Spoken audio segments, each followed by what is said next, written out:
Mastering the art of irregular verbs. Conquer English with confidence.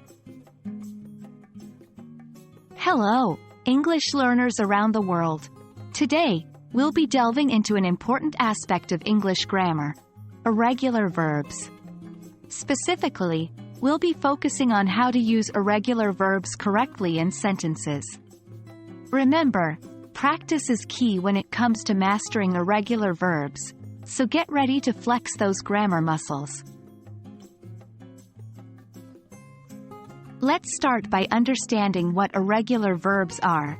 Unlike regular verbs, irregular verbs do not follow a standard pattern when changing their forms in different tenses. This makes them a bit challenging, but don't worry, with some practice, you'll get the hang of it. There are numerous irregular verbs in English. Here are some commonly used ones: go, goes, went, gone; see, sees, saw, seen; begin, begins, began, begun; sing, sings, sang, sung; write, writes, wrote, written. Now, let's dive into how we can use these verbs in sentences. Remember, we're focusing on past simple and past participle forms. 1. Go, I went to the store yesterday. Past simple, I have gone to the store. Past participle. 2. See, she saw a movie last night.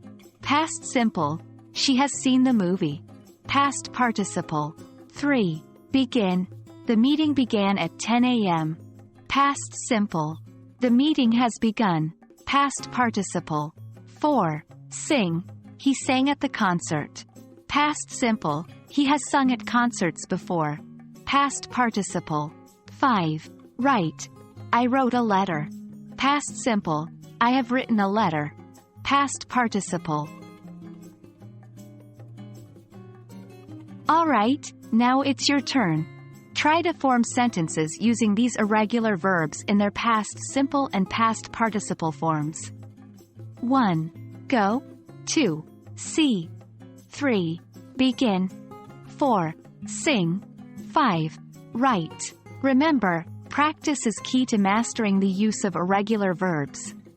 Keep trying, even if you make mistakes at first. The more you practice, the better you'll get. And that's a wrap on using irregular verbs in sentences. I hope this video has given you a better understanding of irregular verbs and how to use them correctly in sentences. Keep practicing, keep improving, and remember, every step you take is a step closer to mastering the English language. Happy learning, and see you in our next lesson.